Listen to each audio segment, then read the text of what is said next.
So if you're watching this video, you probably saw my last video, which was 4 things I hate about my 2024 MT-09 SP. And now we're here with the 4 things I love about this bike. Either that, or you just subscribe to their channel, or you just happen to stumble across this video, which if you clicked on it, thank you very much for watching. Now, 4 things I love was a lot easier to think of than 4 things I hate about this bike. I had to post on Facebook and everything to get those 4 things, and the 4 things I love just come easily. So starting off at number 1 is the CP3 engine, and I don't have to tell you guys why I love it so much. It's just simple. Now this is the CP3 engine. It is the 890cc version, not the 847 I think cc version, the newest version. These engines are known for being super reliable, very torquey, powerful for how big and lightweight they are. There's another bike behind me. Hell yeah. I'll just start off by saying, have you ever seen a post on Facebook or Reddit or anything about someone's MT-09 blowing up? No one has, alright? These engines are so good. They go way over 100,000 kilometers on the dash, right? Without needing any engine work. So long as you keep up with your maintenance, all of that, you're going to fly past 100,000 kilometers with no major engine work, which for a bike is pretty good. The bike behind me is actually also an MT-09 Gen 3. That's cool. They're so much fun, man. I could have got 1000cc. People always ask me, why don't you get the MT-10? I could have got the MT-10, but instead I got another MT-09 because the type of riding I do, which is this kind of riding, you know, through town, on the highway, stuff like that, this kind of riding, a 900 is a lot more usable and fun than a 1000, in my opinion. A lot of people might disagree with that, but in my opinion, a CP3 is a lot more usable than a CP4 on the street, this kind of environment, you know, below 100 kilometers per hour or something like that. That's just my opinion. That's why I love it. And it sounds amazing, right? Woo!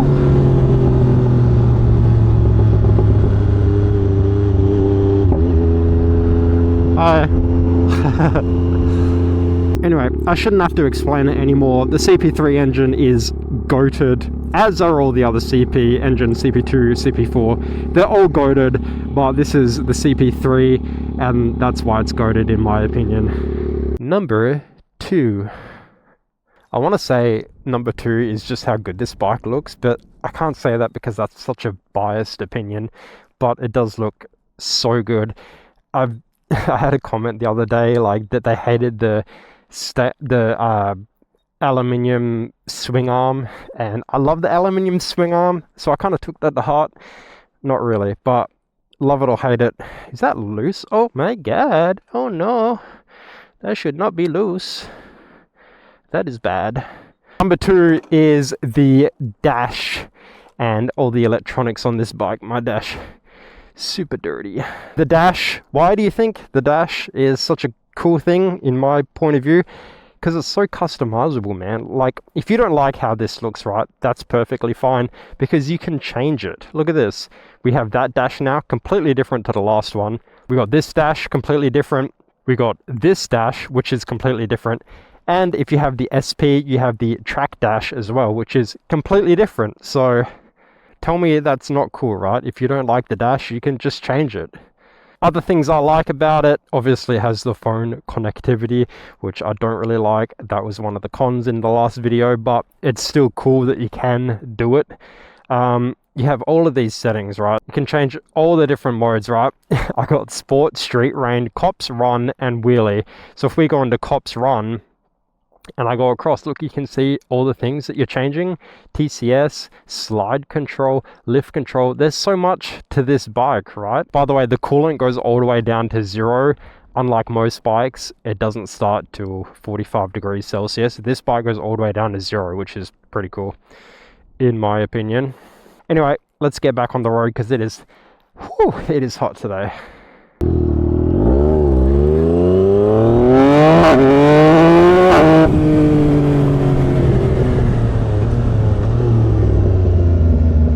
Tell me that doesn't sound good, right?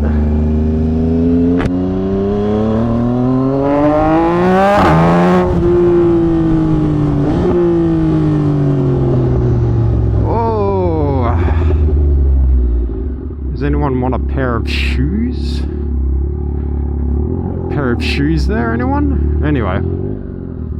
Number 3 should be how good this bike sounds, but I think that comes with the engine, so that's what it falls under. Now, I'm trying not to add anything in this video that is SP only, like the keyless ignition, which I love. Some people don't, but I love it. The SP is, the keyless ignition is SP only. The suspension is SP only, so I'm not going to be adding that either, even though that's a huge selling point of the MT-09 SP. What was that?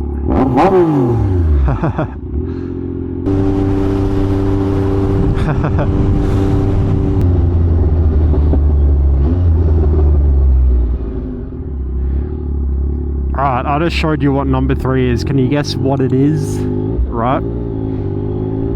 Let me show you again, right? Do you need one more example? Here you go. One more? There you go. Number 3 is the Gen 3. This is the Gen 4 motorbike, but the Gen 3 Yamaha quick shifter, which comes factory on these bikes from the Gen 4 up, 2024 up. The Gen 3, what's different about it to all the other quick shifters Yamaha have made? Well, you can downshift while on the accelerator, like that, which sounds amazing and is pretty useful. A lot of people kind of struggle to think what you'd use it for, but say you're trying to overtake someone, or you're in an emergency where you need to accelerate quick and you're in a high gear and you don't have all that low end torque or high end torque, what you can do, you can just smash your foot down once or twice. It's not going to let you money shift and blow your engine up. It's only going to do it when it's safe, but you can just smash the gears down as many times as it'll let you, and then you have all the torque in the world and you can do whatever you need to do with it. So anytime on throttle, I can just go bang, bang, back up again like that. Another feature they have, which I don't really use, is you can upshift while off the throttle, like that. I just went from 4th to 6th. It kind of sounds like a musical instrument when you keep going up and down. So that's the difference, right? I think they slightly improved the timing as well over the old one, so it is quicker, but the main thing is that you can downshift on the throttle and you can upshift off the throttle, which I use a lot. I think it sounds really good when you have a loud exhaust like I do. If you're on the throttle and you just go bang, I think it's really cool. I don't know about you. I don't know how many other bikes do that. BMW probably already do that because they're always way ahead of the game. But this is new for Yamaha and it is really cool.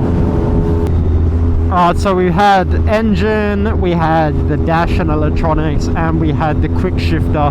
What is number 4? Can you think? Have a think. And while you're thinking about it, hit that subscribe button. We just hit 50,000 from the last video when we were about to hit it, and we did cross over 50,000. So now we're on the road to 100,000.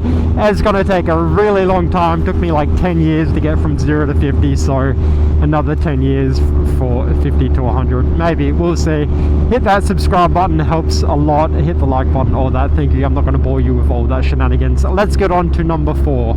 This might seem a little bit controversial. There is a lot of really good things about this bike, and there is a lot of runner-ups like the body position, suspension, the controls, the just the pillion comfort I think is a lot better than my previous Gen 2 MT-09. There's a lot of things I could say, but my number 4 is something I use all the time: cruise control.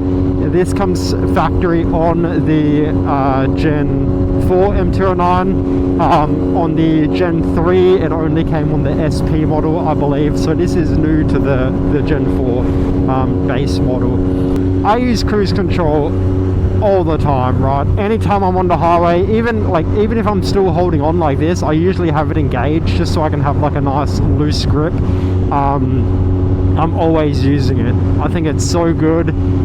It's so good for my back because I got a bad back. I can, you know, sit up straight and relax for a minute on long rides. Super easy to cancel. You can either roll forward on the throttle like that. You can hit the cruise control button, obviously. You can hit the clutch, the brake, the rear brake, the shifter. You can basically touch any control and it'll cancel it. So it's super safe. There's nothing to worry about. You'd be like, oh, you're not riding with hands. Like, bro, bikes, have you ever seen a bike with no rider on it going fast? It's hard to make them fall over.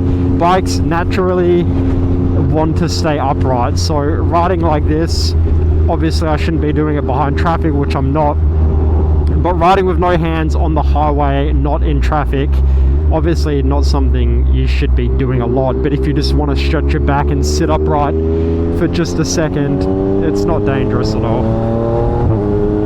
If you have never used cruise control on a bike, give it a go. It's basically the same as a car, but on a bike. Yep. Engage it now. I can just chill out. If the car in front of me is speeding up, I can just notch it up a bit like that. Go to 63 or 60. The bike will just take me there. Doesn't matter if I'm going uphill or downhill, the bike just changes its speed and takes me there. So I think it's really cool. It takes away from the riding of the bike. Like, yeah, maybe, but like if I'm riding a bike on a highway for like an hour, you know, I want to be able to relax just a little bit. All right, so yeah, as I said, so many cool things I could say about this bike. The sound is probably one of the best. Every time I turn this bike on, especially at a cold start, puts a smile on my face. It sounds so good every time. So many things I could say, but that's my top 4 things I love about this bike. What do you guys love about the bike? What do you hate about it? A lot of people said the headlight. I have ridden at night a handful of times and I don't see any complaints about it. If you ride at night all the time, maybe, but as I said, I've ridden a few times and it wasn't even a thought that the headlight was bad, so I don't necessarily agree with that, but whatever. People say the turn signals are bad because they're like buttons, but honestly, once you get used to them, I actually kind of like them more than the toggle. Call me biased or whatever, but it's just how I feel.